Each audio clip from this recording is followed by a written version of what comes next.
Chilling tales for dark nights.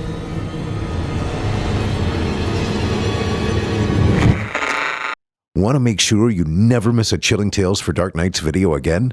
Be sure to subscribe and hit that bell to turn on notifications.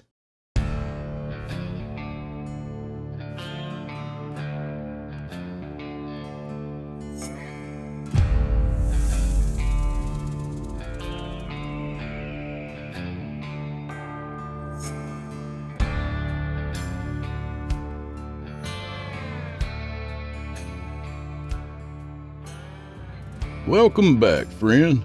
Empty-handed as usual, eh? I guess no one reminded you that February 9th is Chocolate Day, and it's customary to bring some to your favorite podcast host. Oh well, that's fine. Who needs chocolate? I'll just go back inside and sit there without any chocolate at all. No problem. They didn't bring any, Chester. Oh well. Let's head in, friend. We'll stick with booze and cigarettes.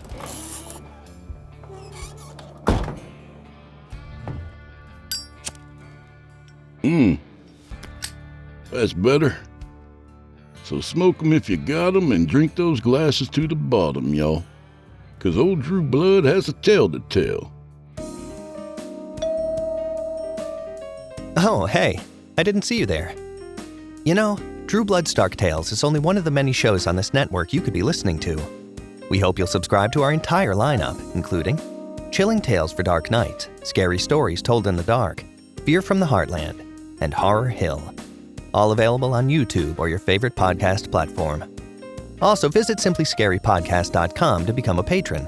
For as little as $5 a month, you get our entire catalog ad-free and available to download or stream.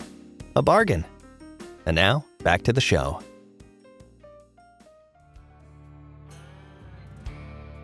So tonight we're joined by author Kyle Harrison by way of our friends at Velox Books. He's got a brand new collection just published called Very Dark Thoughts, which we hope you'll check out. So without further delay, I give you, from author Kyle Harrison, Shadows in the Basement.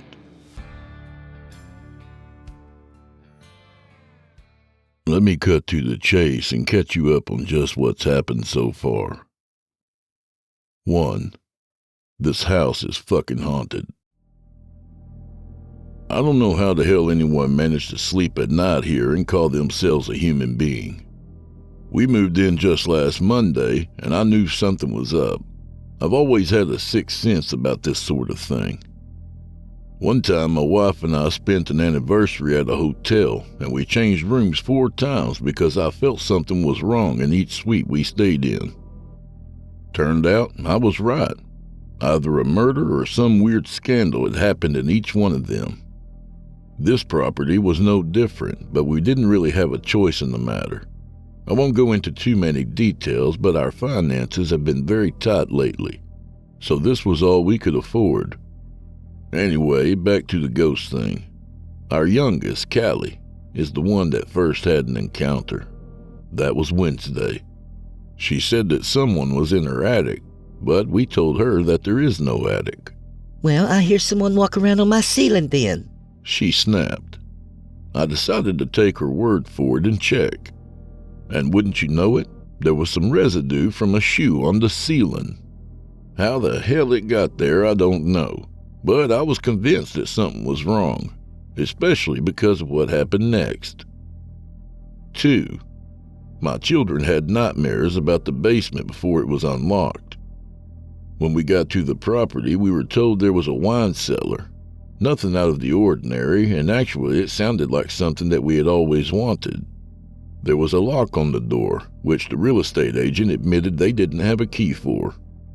I'm sure if you use something strong, you can get it open, though. Just no one has ever really had much use for the space down there, they said. I knew something was off. I could feel it. My skin was crawling as I looked down toward the basement door. There were about 4 steps that jutted downward and then ended abruptly in a short hovel. The door looked old, probably older than the house itself. It did not look pleasant or friendly. It looked like it was meant to stay locked. My wife was immediately intrigued by it, though. I bet there's some great Sangio or Syra down there. I can borrow my dad's drill and get that open in no time, she told me. I had a bad feeling, especially when both Callie and Adrian had dreams about the basement. Adrian was first. He has always had an avid imagination. After Callie had reported that she was sure people were walking on the ceiling, he couldn't sleep and came to bed with us. That resulted in a night where no one got any rest because he kept waking up screaming. "What has gotten into you?" I asked him. I keep hearing something under the floor. It's getting into my skin, he would tell me frantically. He said there was something that was growing under the house. In one dream, it was a weed. The next, it was an octopus. Either way, it was unsettling. He had never had strange dreams like this before. Still, my wife was now even more curious because of the nightmares. If there is something about the basement, I want to know what it is, she decided. Audrey has always been a bit stubborn. I told her to leave it alone. My hope was that maybe if we ignored the otherworldly presence in our house, it would get tired and move on. That didn't happen. 3.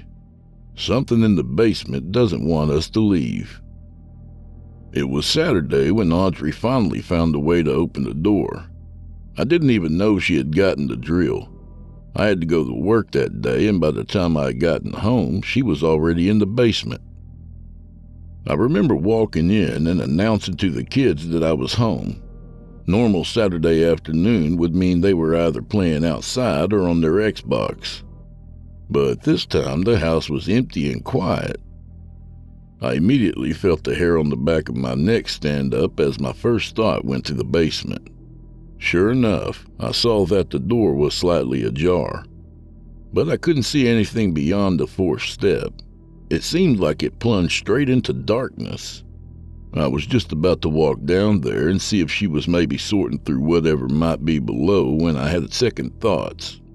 That sense of foreboding overwhelmed my body, and instead, I decided to call her cell phone.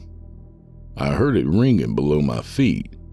Then I heard Adrian make a giggle from the stairs, and I turned toward the basement door and called out to them. "Hey, don't scare me like that," I shouted. No response. It made me uneasy. I tried to call again, and it rang, and still she didn't respond. "Adrian, tell your mom to come up. And you too. Where's Callie?" I asked. We're all down here, he responded. Something in his voice was off. It was chilling. "Okay, well, are you coming up then?" I asked. No. A short and succinct answer. Something was wrong. "Adrian, listen. I need you to come upstairs." Why don't you come downstairs, Father? He asked. That didn't sound like my son at all. I looked down into the stairwell and saw 2 glowing orbs, which I assume were his eyes. I couldn't see his pupils, just those white circles. I tried my best to not be frightened as I spoke. "How long have you been down there?" Long enough, he responded. I took a tentative step toward him. "You really need to come up now. All of you. It's not safe down there." He smiled and I could see his teeth. It made the rest of his shadowy face look inhuman. Are you sure it's safe up there? He whispered. I didn't take any more steps toward him. I knew this was wrong. I felt cold talking to him, like it was just an empty void. That was Saturday, and I waited an hour before I was sure they weren't coming back up. Then I tried again and told them to come up and got the same response, except this time from my daughter. Daddy, I like it down here. You will too. I hardly slept that night because I was so worried about my family. I didn't know who to call or what to do. It's not like the police are going to come over something like this. I kept hearing scratching on the floor and it would keep me awake. I've never felt so watched as I stayed in bed, like there were eyes in the floor below. Then Sunday came and I went to work, trying desperately to ignore the sense of dread building inside me. I would get texts from my wife every so often. When are you coming home? The kids miss you. I miss you too, of course. We need to be a family together.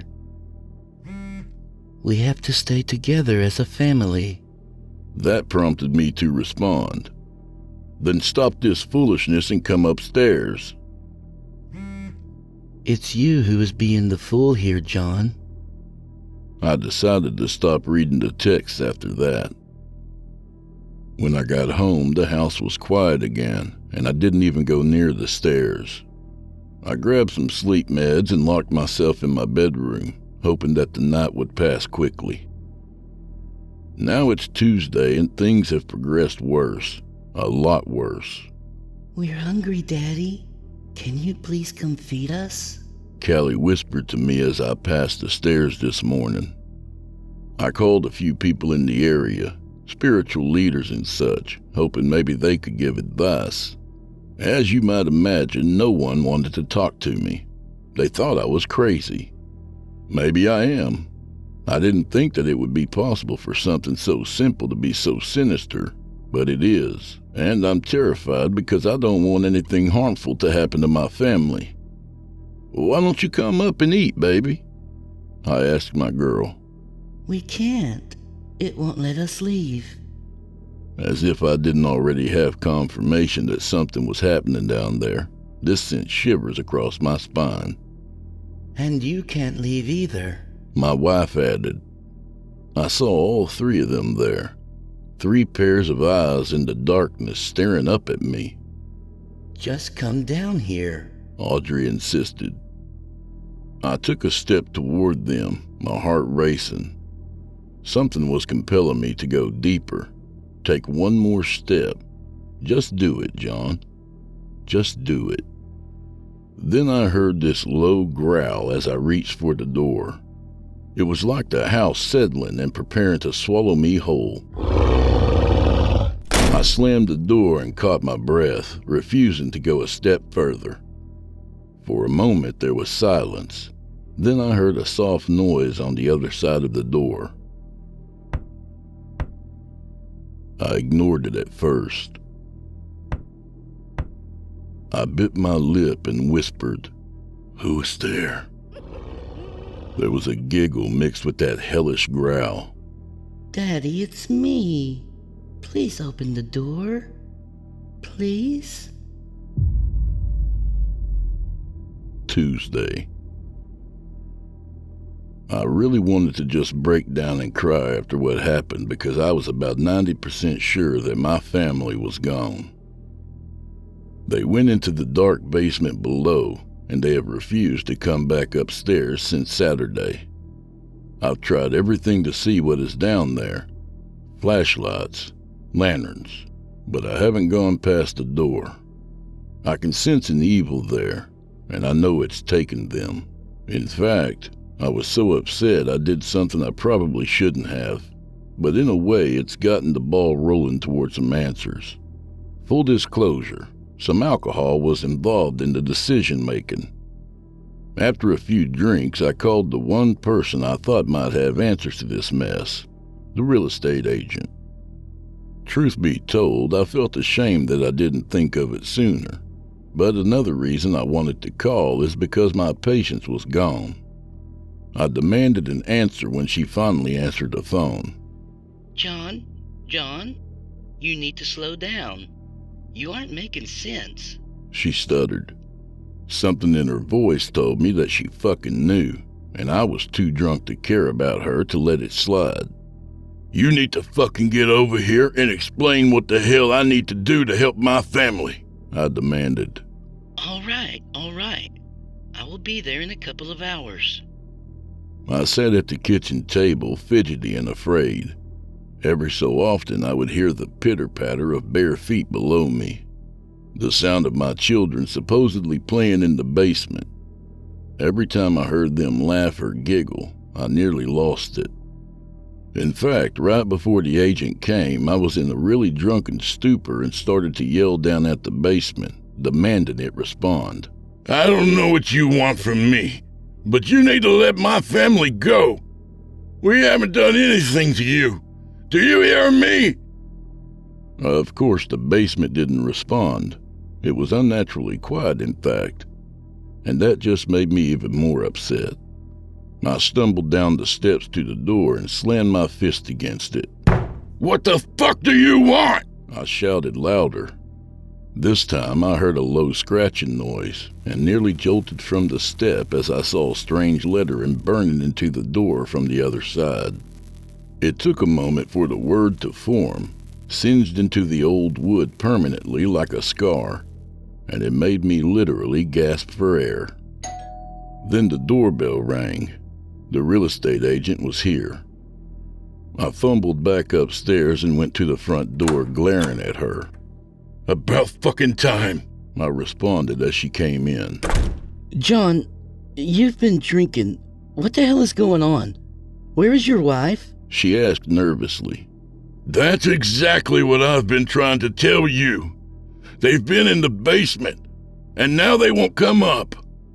She walked over to the stairs and looked down at the door, commenting. I see that you managed to take the lock off. So what was down there anyway? I haven't gone down, I admitted. She gave me a puzzled look. What is that on the door? She walked toward it to get a good look and then asked me, John, did you do this? No! How could I? She tried the handle, but it didn't budge. The door was stuck shut. And you're telling me that Audrey and the kids are down there? How long have they been down there? She asked as she jiggled the handle with no luck. I fidgeted with my feet, feeling ashamed and embarrassed and frightened all at once. About 4 days now. Her eyes widened in alarm and she pulled out her phone and announced, I'm calling the cops. John, this is unacceptable. It's negligence. You should have called the fire department by now. How the hell are they getting food and resources down there? She pushed me aside and walked back to the kitchen as she dialed 911. Then I heard this low rumble below our feet and a noise from one of the bedrooms. What was that? The real estate agent asked.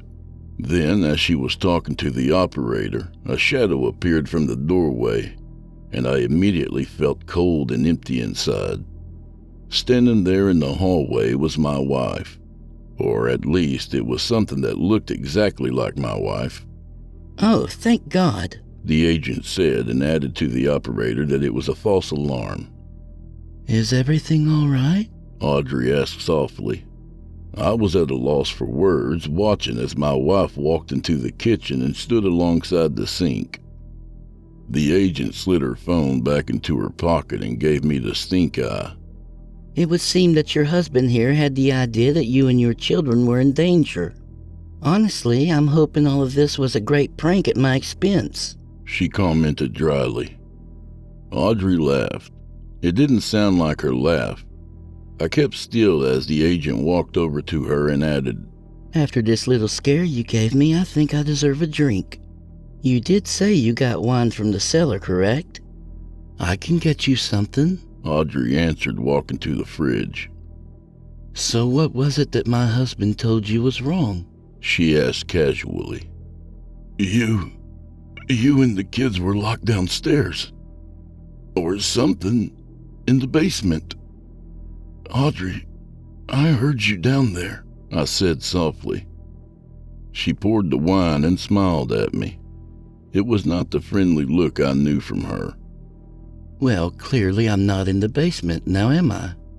And you believed that nonsense? She asked the agent, passing her the wine. She sipped it and chuckled softly. Well, to be honest, I've heard a few rumors about this property. It's been somewhat difficult to sell, so the story sounded outlandish, but I guess I let my imagination get the best of me. Rumors? I said, keeping an eye on Audrey. She was watching the agent the way a lion stalks their prey. Where are the children anyway? Our guest asked. Excuse me? Audrey said, seeming surprised by the question. I really should be going, but before I do, can I at least confirm the children are all right? The agent said. Oh, yes. Yes, of course. Audrey said, fumbling for something. I saw it just as her fingers curled around the handle, and I made a noise. Watch out! But it was too late. She twisted the knife and slammed it straight into the agent's face. The woman screamed, dropping the wine glass, and immediately scrambled to defend herself. Audrey was faster. She grabbed the woman's hair and slammed her into the sink, forcing her under as she started the water. Audrey! Audrey, you're going to suffocate her! I screamed as I tried to pull her off. She pushed me away and then turned on the garbage disposal. A grinding noise filled the air as I heard the woman scream louder and blood began to splatter out in every direction. My wife didn't even blink as she kept the woman's face down until her body had gone limp. Finally, when she was sure that the real estate agent was dead, she lifted her from the garbage disposal and tossed her to the floor. I did my best not to look at her mangled face. Then she dragged the bloodied body toward the basement stairs. Audrey! Audrey, talk to me. What the hell are you doing? Talk to me, damn it! I said, trying to stop her. She made a hissing noise and pushed me away from the stairs as she walked down and pushed the door open to the sheer darkness below. I tried again to stop her, and she scratched me across the face, slamming me against the wall as she dragged the body down the stairs to the basement. I listened as I heard the noises of bones breaking and growls from predators fighting over a fresh meal. It sounded so primal, so animalistic. Then, from the darkness, Audrey stepped out and closed the door, looking down at her blood-splattered clothes. What have you done? I whispered, barely able to find my voice. I was in fear of what she might do to me if I got in her way. She blinked, looking confused and surprised by my question. The children were hungry. I clenched my fists. Those things down there aren't our kids. I looked at her with hate and anger. And you are not my wife. She made a low hiss. That's no way to talk to me, John. And I would be careful with what you think you are going to do next. Ask yourself carefully, how many people are going to get hurt because of your stubbornness? Audrey snarled. The police will come. They're going to eventually realize that poor woman went missing. What the fuck do you want from me? She turned toward the door and opened it before snarling. I'm not staying up here to argue. I'm going back to be with our family, where you belong too, John. Don't you fucking walk away! I screamed louder. I was shaken, convinced she would kill me in a second if she could. She turned her head and gave me a curious look. The house already told you what it needs. I suggest you start listening to it. Then she disappeared into the darkness and shut the door between us. I went to the door, struggling to get it open again, but it would not budge. I screamed in frustration as I touched the burnt letters. Fuck, I'm such a wreck I forgot to mention what the message was. More, it fucking said. This fucking house wants more. And I think I just gave it exactly what it needs. Wednesday. I won't be mincing words. My family is gone. I know it. You know it. We all fucking know that they are dead. But that doesn't mean whatever the hell this thing is that took them is going to win. It's been nearly 5 days now. I lost my family over the weekend, and now I see that this house has a force of evil that I wasn't prepared for. That I don't think anyone was prepared for. But I'm going to keep fighting. My family deserves that. After my experience with Audrey, I decided to try to get the police again.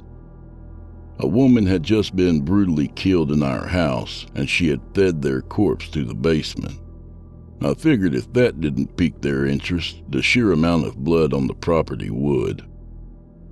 I recognize that the entity I'm battling doesn't want me to seek outside help, so I probably should have anticipated that my phone wouldn't work on the property. Instead, I drove down to the police station to provide a statement. I had no idea what sort of tricks the entity would play while I was gone, but I also felt so relieved to get out. Guiltily, part of me wanted to keep driving, but no, Audrey and the kids need me to finish this.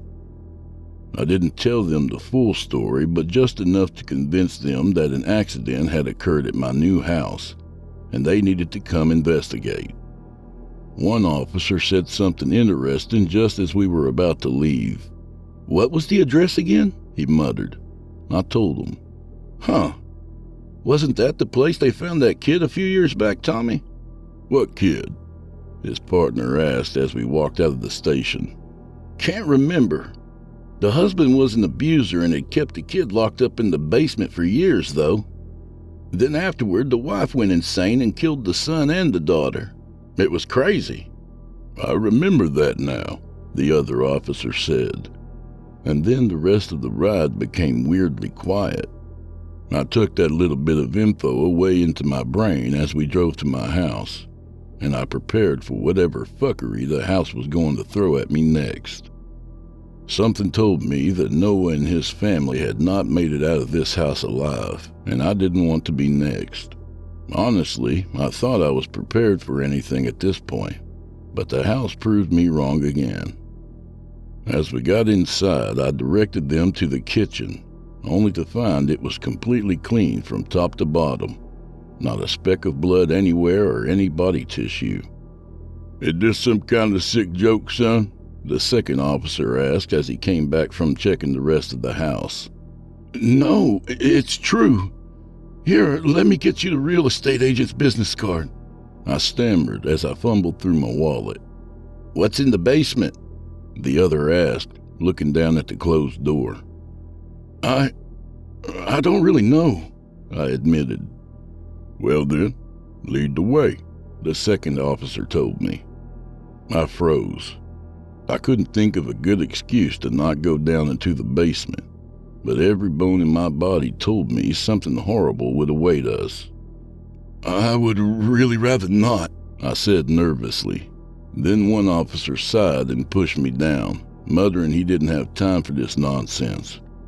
They both flanked me to prevent me from going back upstairs, and I reached for the door, hoping to God that it was locked.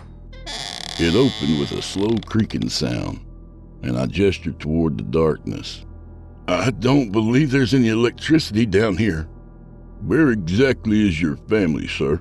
one officer asked as they took out their smartphone to shine a light down the basement stairs. I could just barely make out a brick wall. It was that dark.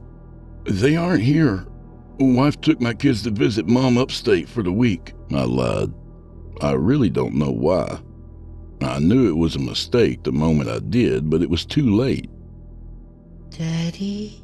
A voice whispered down below, and I closed my eyes and prayed the officer didn't hear it. Of course they did.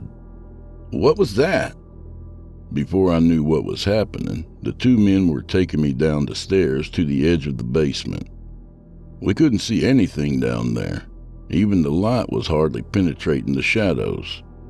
But then, amid the gloom, we saw my little girl, standing amid a pile of what looked like human waste, and I suddenly realized she was shackled to the wall. "Holy shit!" one officer exclaimed, running toward her. "No, it isn't safe!" I shouted. "Get back against the wall!" the second officer snarled, pushing me away even as his partner knelt to check Callie for injuries. I could see her mouth was still dripping with blood. That's what I was trying to tell you. They attacked that woman. I insisted, but the two cops were no longer listening to me. Are you okay, sweetie? The officer asked. That isn't my daughter, I said frantically. You better shut up before I make you regret anything else, the second cop snarled. Daddy, I'm scared, Callie said as she cried softly. It sounded so much like my little girl. I wanted to believe. Leave her alone! A scream came from the darkness. The officer that was helping Callie jumped in surprise, turning to see Faux Audrey standing there in the gloomy basement. There was hardly enough lighting to make out her face, but I could tell that portions of her skin were beginning to peel away around her nose and eyes. Beneath it, her skin looked like porcelain, new and young and different, almost the way an insect might break out of a husk. They aren't ready, Faux Audrey said as she stepped closer.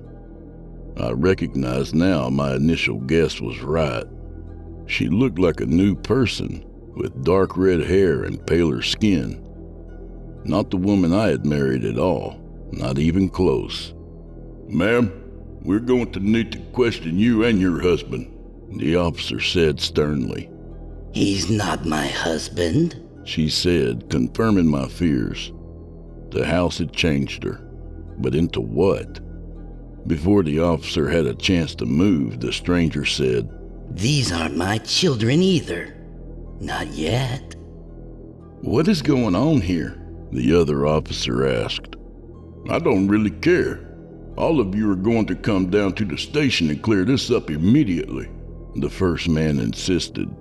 No, you can't take them. The house needs them, she snarled, blocking the stairway. Lady, if you don't move right now, I will tase you, the second officer snapped. I watched as the stranger's eyes turned completely black, and then the entire house rumbled. What the hell? The cop said, looking down at his feet. I watched in shock and horror as his legs became bolted to the floor, transforming into wood. He struggled to move as the strange shape-shifting magic moved up his body, and he started to scream in terror as it covered his body. Before he had a chance, he was as stiff as stone, immobile. The second man was no different, frantically running up the stairs only to have them act like quicksand and begin to swallow him alive. He turned and tried to shoot the stranger, but it didn't do any good. Whatever had emerged from my wife's body was unfazed by the attack. As soon as he was gone, she turned her attention to Callie and smiled in the most sinister way. Nothing will prevent our return, our survival, she whispered. Daddy, I want to go. Please help me, she whimpered. I looked at the tears in her eyes and then looked toward the stranger, mortified, as I realized that I was wrong about all of my family being gone. Callie, Daddy's going to save you. I promise, I said, reaching for her hand. She belongs to the house now, John. Audrey tried to tell you, but you wouldn't listen, the woman hissed as she blocked my path to my daughter. And you just took 2 men's lives. How the fuck are you going to explain that one away? This house will be torched to the ground once locals know it's haunted, I snapped back, my voice shaking in fear and anger. The house will keep them away. It has already grown stronger. Soon it will be able to make things right, she whispered in a reverential way. I want my family back. They didn't hurt you, I told the demon. Her eyes blazed with fire. But the family before you did. A price must be paid. We will walk this earth again, and you will help us, or you will never save the ones you love, the stranger told me. I realized in its own cold, calculating way, the demon that had taken my wife hostage and formed her body to suit its needs was now offering me a choice. I could harvest souls for it to save my children, Where is Adrian? Show me my son before I make any deal, I said. She stepped aside, and in the darkness, I saw his weak, frail body. He was hardly conscious. A thick layer of some kind of strange plaster was covering his skin, and he was struggling to breathe. Seeing him there made me want to scream, to cry, to kill this monster. But I knew I couldn't if I wanted to even get a chance to save my kids. I'll do it, I whispered as my lips trembled. I'll gather the souls you need, but you have to let my children go. Thursday. I fucking hate this house. Sorry about my language. I'm just so frustrated. Today marks it being 6 days since my family was taken hostage by a demonic entity in the basement. After 3 days, I started documenting everything. I guess I really felt I was losing my mind. Considering that after the initial incident, my wife killed our real estate agent, and then 2 police officers were swallowed up by the house. My hope had been to make others see what is happening here, but this evil is stronger than I realized. I feel like it's manipulating me and holding me and my children hostage. I guess you could say I am mad, especially because I agreed to go out and bring more souls for the demon in exchange for my children's safety. Yes, Adrian and Callie are alive. For now. But the house is hungry. The stranger that emerged from my wife's husk explained to me. And I don't understand it, but this is what she said. I'm still reeling from the fact that my wife is likely gone forever, used as a shell for this new life form that is somehow able to communicate with the house. The real estate woman was a sinful body. I force-fed your children because if I don't feed them, the house will simply consume them. Audrey did that to keep them alive, John.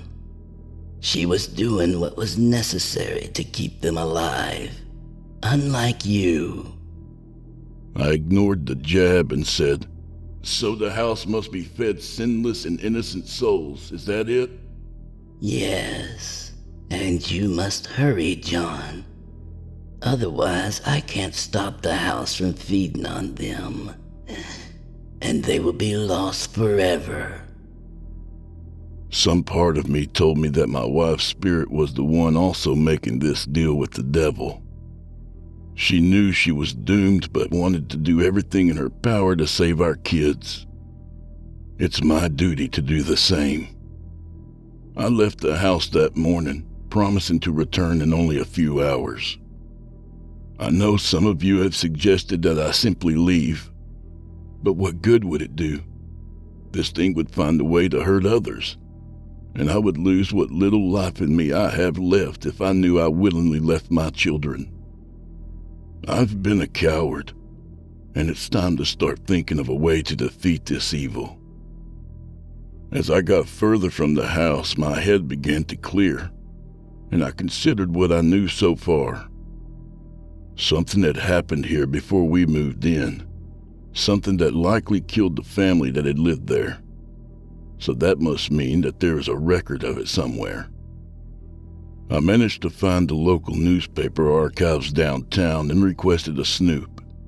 Thankfully, the woman at the desk didn't ask any questions, and soon I found myself going down a proverbial rabbit hole. It took longer than I anticipated, but I found 2 entries about the address, one only 2 years back. Mother kills both children, then herself in gruesome massacre that rivals the original tragedy. That got me digging a little deeper, and I soon found in the other article that one of her children was apparently adopted and the son of a man that also claimed to have been attacked by spirits at another house over 8 years ago. Woman adopts son of heinous criminal and shocking end to a dangerous case. The article explained that she said her husband was charged with kidnapping the boy, but the original biological father was still in county lockup. I did a search on him next and found an interview where he was attempting to warn others about an entity that had made him kill his son years ago. There was an evil there that I couldn't explain. It was compelling me to do things that I didn't want to do. The house was alive, and it took my son, and I know that it will want to feed again. You must destroy it.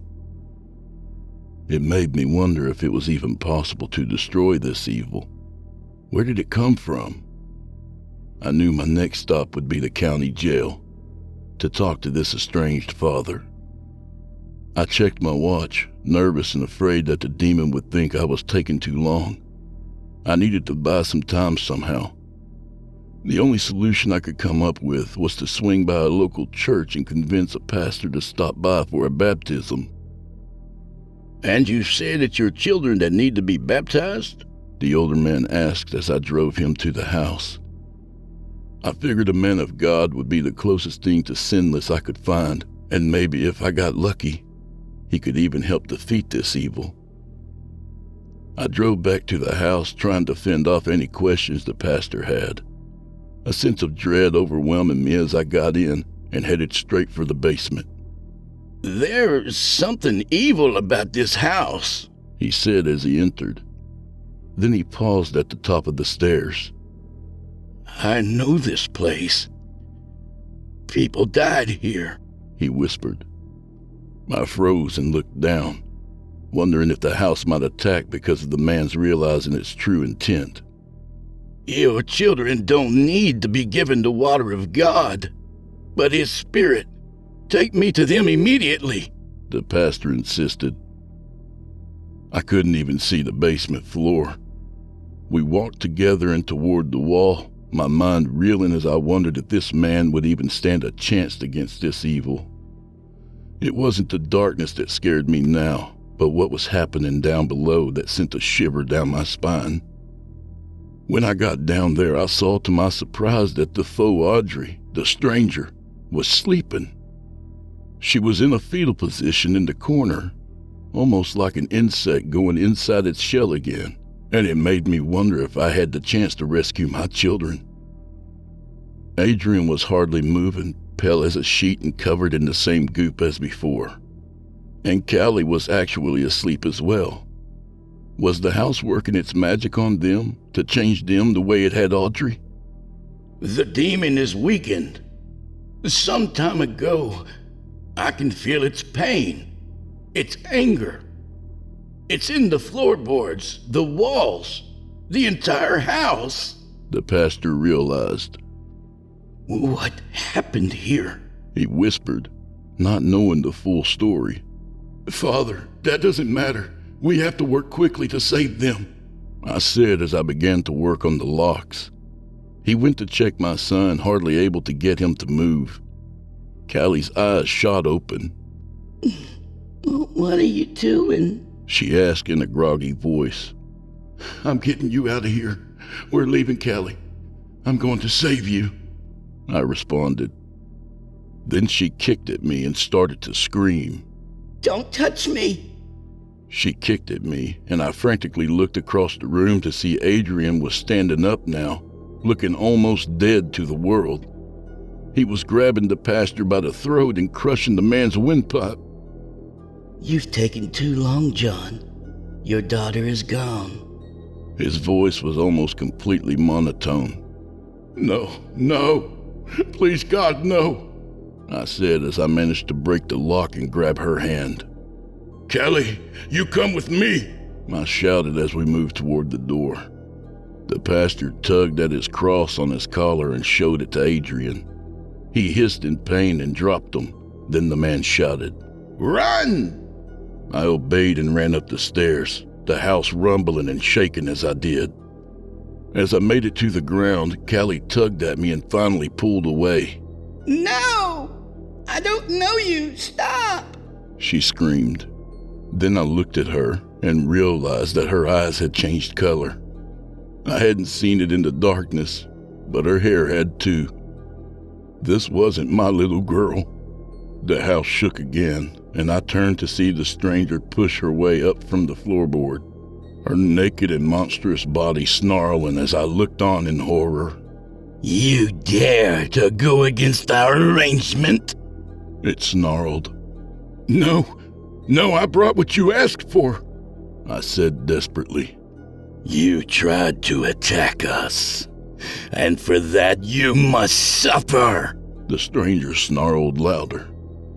John! I heard the pastor say as he managed to make it to the first floor. It's not too late for your family. You must undo the sins that have been committed here, he begged. Silence! The stranger screamed louder and then made the girl become her puppet, her hands featuring and forcing the child to comply. I watched as the little girl screamed and opened her mouth in pain. Then hornets began to swarm from her mouth. I was pushed to the floor by the sheer force of them, watching as they moved toward the pastor, stinging him madly with the fury of a legion of demons. They were going to kill him before he could have a chance, and it was giving me a chance to escape. I crawled toward the door as I heard the child screaming louder and felt my heart drop as I managed to push my way out to the front yard. I had to abandon my children there. The house had officially claimed them as its own. As I managed to escape and heard the buzz of the hornets grow louder, I made up my mind that there was only one thing I could do now. This place needs to be destroyed. It has taken everything from me, and I'll be damned if I don't make it pay. Friday. It's been a very long week. Last Saturday, my wife Audrey and my 2 children were taken hostage by a demonic force in the basement. I learned very quickly that Audrey was gone, but that if I played nice with the demon, that I could save my kids. I didn't play nice, and it kept them from me. Nothing was left except for me to try and destroy the house. I knew it wouldn't be easy. It's been clear to me this entity has great power with the ability to control people's minds and take their bodies as its host. And I knew I would need help. So I went to the one person that I thought might even consider helping. The man that owned this house 8 years ago. After the incident 2 years back where it was discovered that his son was saved by the family that lived at a similar house to mine, I learned that he was cleared of all charges. That isn't to say his life was better, though, because I soon discovered that he was at the local psychiatric hospital under careful watch. Apparently, over the past 24 months, he had tried suicide several times. I don't blame him. I feel like I'm in the same boat if I'm being honest. The demon within this house has used me the same way it did him. I found him in the commons room staring out the window down at the grass. He looked like a broken and defeated man, with no sense of purpose anymore. I was about to give him a reason to live again, even if it was for pure revenge. "How are you?" I asked, extending my hand to shake his. He ignored the gesture. "Who the fuck are you?" he snapped back. "John, well, there's no real way to make this easy, so I'll just say it. I think I'm dealing with the same demon you fought 8 years ago." Noah's eyes twitched. I could see that he was scared, but he could also tell I wasn't lying. "So then it's starting again," he whispered. "I had hoped, when I told that woman the truth about what happened to Jasper, I thought when I saw the reports that she had killed them both, that meant it was over." He shook his head and tried not to let his hands shake and tremble. "But that was just a demon warming up, wasn't it?" "No, I think she really did go insane and kill them both. It weakened the entity until my family moved in just last week. It's been feeding off my wife and kids in the basement." "Feeding? It's still using their bodies?" Noah asked. "My wife..." I paused as my own voice cracked. This was more difficult than I realized saying it out loud. Audrey is gone. The demon created a new body for itself. It's going to do the same for my children. And I think after that it will spread and infect other homes, I admitted. Then why come to me? Just leave. Get away from here and forget about this place. Your family is gone. Noah insisted. I held back a tear as I clenched my fists. You think I don't know that? A few of the orderlies looked at me in surprise, and I controlled my anger so as to not cause a scene. But you know as well as I do that running away solves nothing. Too many people have suffered because of this thing. I want to kill it. I swallowed a gulp of air and offered a proposal to him. 8 years ago, you managed to wound it enough to keep it dead for at least this long. You must have done something different. Noah looked at me like I was a madman. Maybe I was. Then he laughed.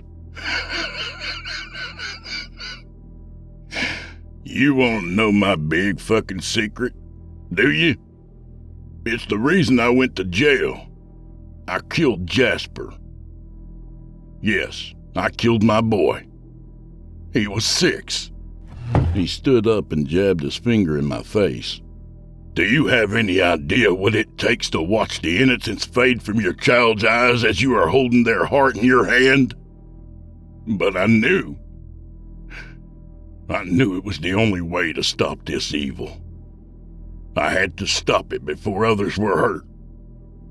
I could see the anger there. It was the same passion that drove me now.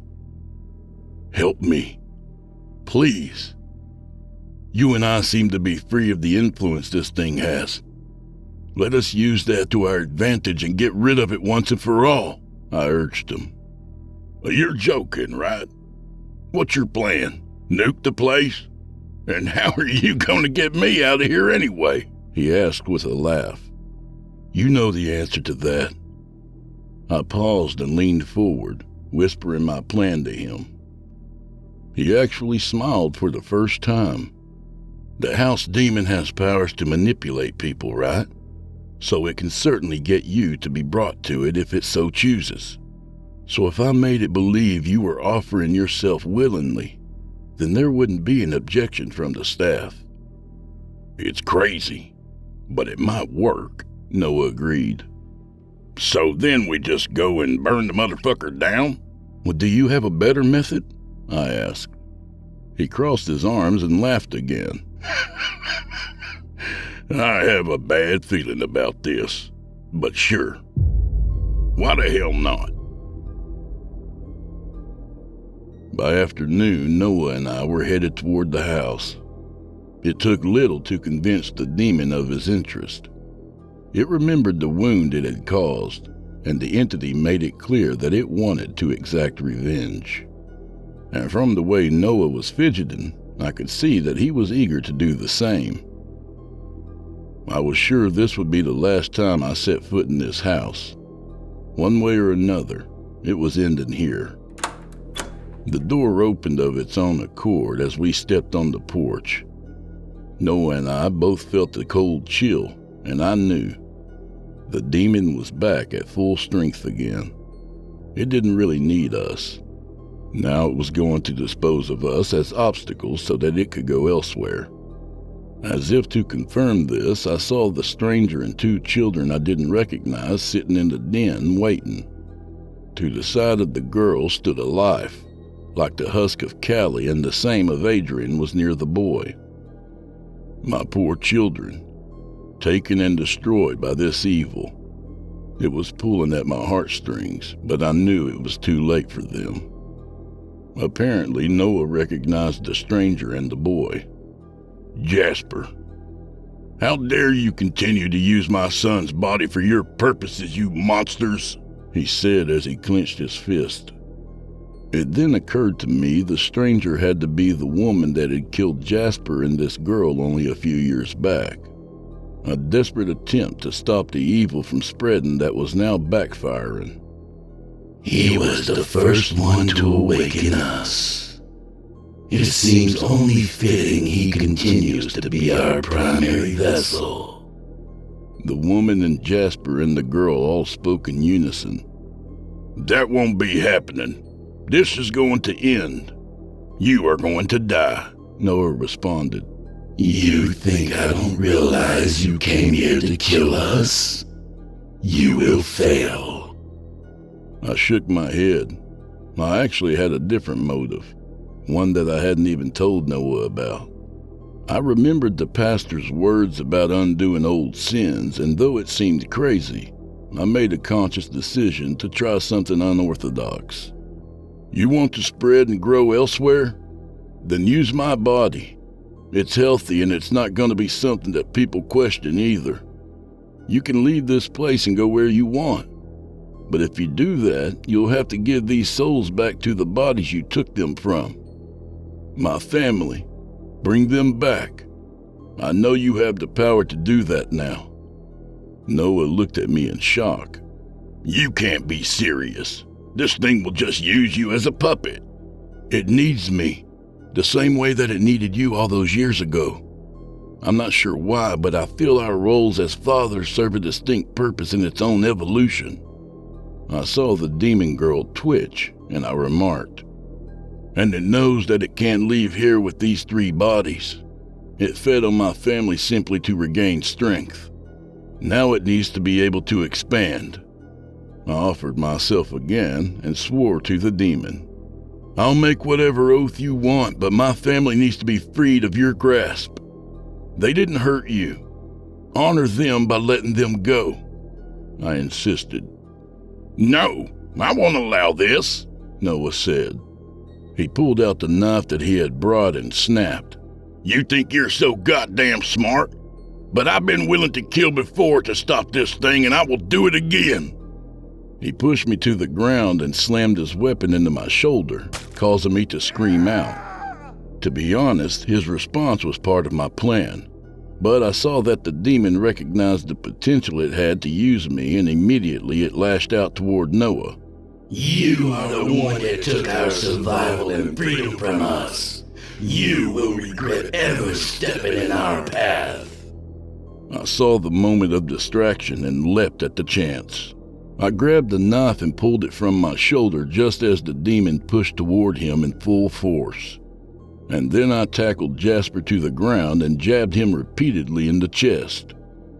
Even as I completed the act, I saw the color in Adrian's cheeks begin to return. The plan was working. The demon screamed at the realization that I was turning on it, even as Noah took out his next weapon of choice, a simple match.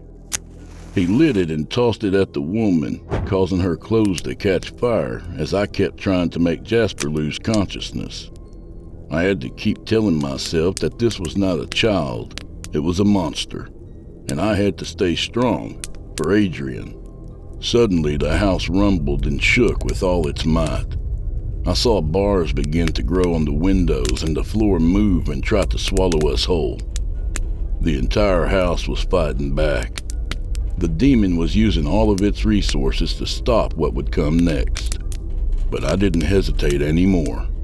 I tossed a weapon straight at the girl's back and shouted to Noah, "Do it! Now!" He kicked the woman off and then ripped off his jacket, revealing a makeshift explosive he had made. It wasn't easy to get the materials without raising any red flags, but we had been cautious, and this would be enough to do the trick if he could get the demon back to where this all started, the basement. "Surprise, motherfucker!"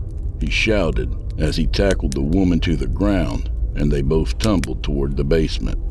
I crawled toward my children, grabbing their hands and pulling them as I raced toward the entranceway. I had only seconds to escape. The door itself was beginning to close the way a lion's maw would, and the entire property creaked and groaned as I leapt out, my children in my arms. Then everything burst into flames.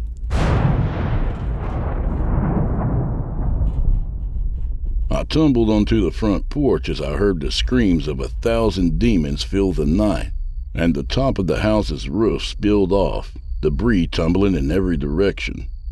I collapsed in exhaustion as I clutched Adrian and Callie, and struggled to help them breathe.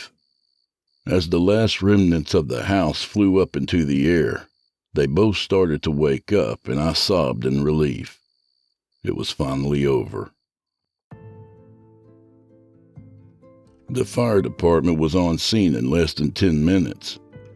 I provided the best statement I could of a home accident that had taken my wife and Noah. I claimed he had been holding them hostage in the basement, and then finally decided to end things once and for all. They hadn't made it to the debris down there yet, but they accepted my version of events pretty easily given the man's track record of violence. As I was given a warm mug of coffee, I laid my wife to rest in the nearby empty garden. I held Adrian and Callie close to me as they cried and tried to comprehend what had happened. Honestly, I'm not sure they ever will know. I don't have much to remember her by, but I will do my best to live the rest of my life trying to find a reason to go on. I've never really been a believer, but I think I felt Audrey smiling down on me as I laid her ashes to rest. I did it. I saved our kids.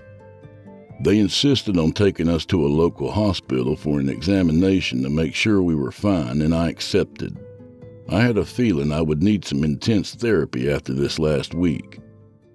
As I sat there in recovery and saw my kids get their own examination in a room adjacent to mine, I thought about Noah.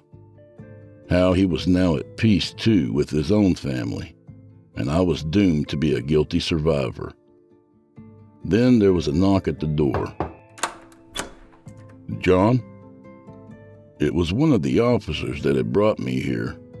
"I just wanted to let you know that everything has been cleared up. We got a statement and you're clear." For a moment, I was at a loss for words. "I'm sorry? What do you mean?" Then, in the doorway, I saw standing there a man in handcuffs that should be dead. Noah Hunt. "Mr. Hunt has confirmed what you told us at the property. It seems he also had help from a few of our officers and the real estate agent. I'm so sorry you had to go through with this. We're putting this monster back where he belongs as soon as possible." Noah looked at me with those same cold, dead eyes, and immediately I knew. No, you can't send him to prison." "John, he tried to kill his own son. He held your family hostage for a week before killing your wife. We're nailing this bastard hard." "No, you don't understand!" I screamed as I strained to get up. "It's quite all right, John," Noah said in that same monotone voice. The demon's eyes fired up as he added, "I've accepted my fate to return to the gallows.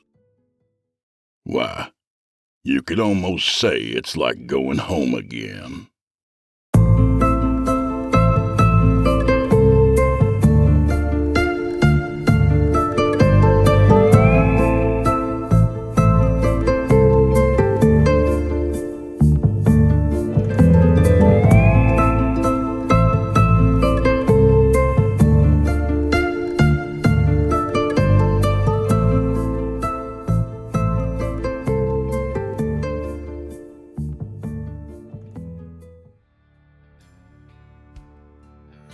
And that was Shadows in the Basement by author Kyle Harrison. A good reminder to periodically check your basement for demons. They get in through those sump basins, I think.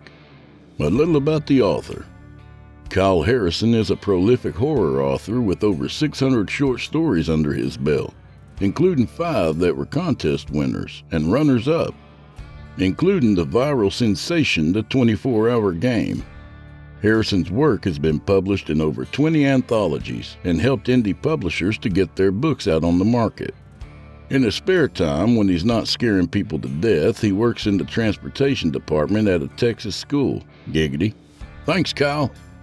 And just a friendly reminder to check out Kyle's new collection just published with Velox Books called Very Dark Thoughts.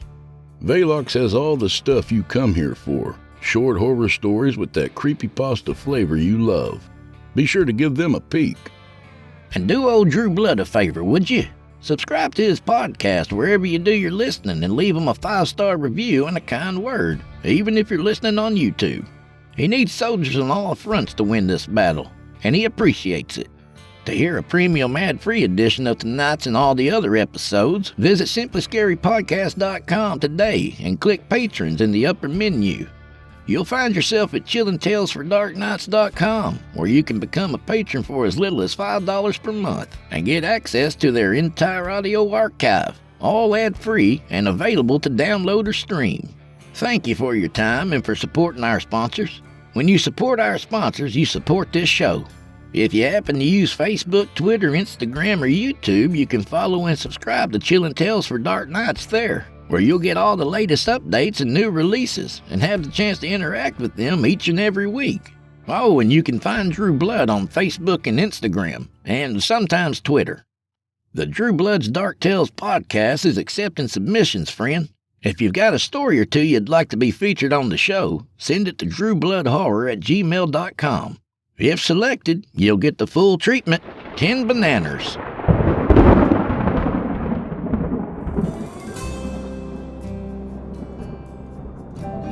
Well, I'm afraid this is where we part ways, at least till next week. So grab a drink for the road, friend. And remember, Valentine's Day is coming up next Wednesday, so don't fuck up. Get to the gas station early for the choicest bouquets. God knows you'll forget the chocolate. So may the wind be at your back, and may the road rise up to meet you. And if you find yourself alone this Valentine's Day, you know what to do.